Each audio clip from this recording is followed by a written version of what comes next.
செங்கல்பட்டிலிருந்து கடற்கரை நோக்கி சென்ற புறநகர் விரைவு மின்சார ரயிலிலிருந்து கீழே விழுந்து 3 இளைஞர்கள் உயிரிழந்தனர். இதுகுறித்த கூடுதல் விவரங்களை செய்தியாளர் சுப்பிரமணி வழங்கிக் கொண்டிருந்தார். தொடர்ந்து அவரிடம் பேசலாம். சுப்பிரமணி, இந்த விபத்தில் காயமடைந்தவர்களின் நிலை எப்படி இருக்கிறது? அவர்கள் எந்த மருத்துவமனையில் அனுமதிக்கப்பட்டிருக்கிறார்கள்?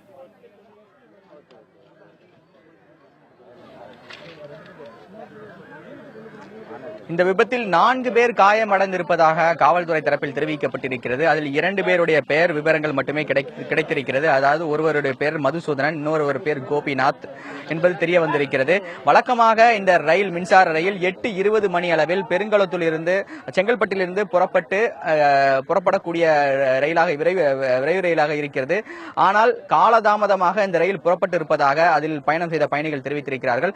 மேலும் அதில் பலியான பிரவீன் என்பவர் இறந்திருக்கிறார். அவருடைய நண்பர்கள் நம்மோடு இருக்கிறார். அவரிடம் கேள்விகளை கேட்கலாம். தம்பி வணக்கம். தம்பி, இந்த சம்பவம் எப்படி நடந்தது? நீங்க எங்கிருந்து அவங்களோட பயணம் செஞ்சீங்க? டெய்லி இதே ரயில்ல தான் வருவீங்களா? தினமும் டெய்லி இதே ட்ரெயின்ல தான் சார் வரும். கரெக்டா 8:20 வர வண்டி இன்னைக்கு 8:45 வந்தது. தாம்பரத்துக்கு 8:50 வந்தது. எப்பவுமே 10 நிமிஷம் தான் அவங்க வரத்துக்கு. அவ்வளவு ஃபாஸ்ட்ல நீங்க வந்தாங்க. இந்த இடத்துல எப்பவுமே 50 வாட்டி இங்க ஆக்சிடென்ட் நடக்குது. பாதி பேர் செத்துறாங்க, பாதி பேர் உள்ள இருந்துக்கிறாங்க.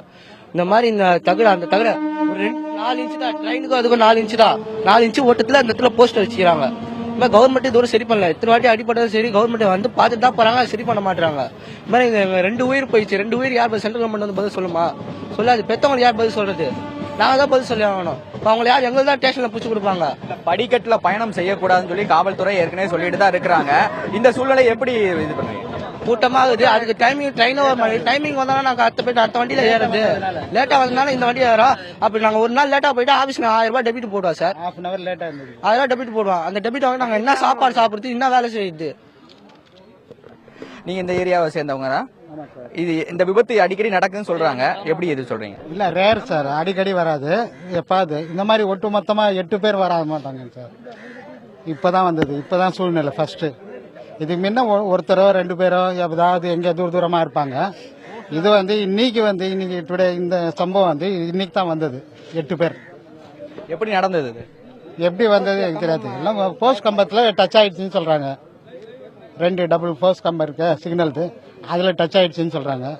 அதில் தான் இருக்கலாம். ஏன்னா சாஞ்சிட்டு இருக்குது.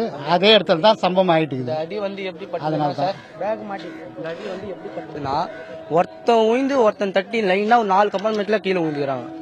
மொத்தம் 7 பேர் ஸ்பாட்ல கீழே விழுந்துக்கிறாங்க. அதுல 2 பேர் செத்துருக்காங்க, மீதி பேர் பழிச்சுட்டு இருக்காங்க. 5 பேர் பழிச்சுக்கிறாங்க. 5 பேர் காயனா எங்க பல்லு ஒழிஞ்சிச்சு, கை ஒழிஞ்சிச்சு, காலு. இந்த 3 தான் அடி. மீதி 2 பேர் ஸ்பாட் அவுட் சார். இதுதான் எங்க கேள்வி சார். சென்ட்ரல் கவர்மெண்ட் இந்த மாதிரி ஸ்டெப் எடுக்க சொல்லுங்க சார்.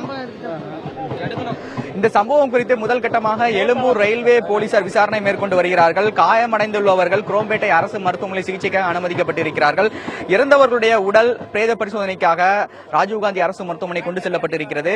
விபத்து நடந்த இடம் இதுதான். இந்த இடத்தில் இருக்கக்கூடிய ஏணி பகுதி, அதாவது அந்த மின்கம்பத்தில் இருந்து இருக்கக்கூடிய ஏணி பகுதியில் தான் அந்த பயணம் செய்தவருடைய பயணியோட பை சிக்கி இருக்கிறது. அவர் தடுமாறி கீழே விழும்போது மற்றவர்கள் பயணம் செய்து கொண்டிருந்த மற்றவர்கள் மீது அவர் பிடித்து இழுத்திருக்கிறார். அப்ப தவறி 7 பேர் தண்டவாளத்திலிருந்து தவறி விழுந்திருக்கிறார்கள். இதில் 3 பேர் இறந்திருப்பதாக காவல்துறை தரப்பில் தெரிவிக்கப்பட்டிருக்கிறது. 4 பேர் சிகிச்சைக்காக மருத்துவமனையில் அனுமதிக்கப்பட்டிருக்கிறார்கள்.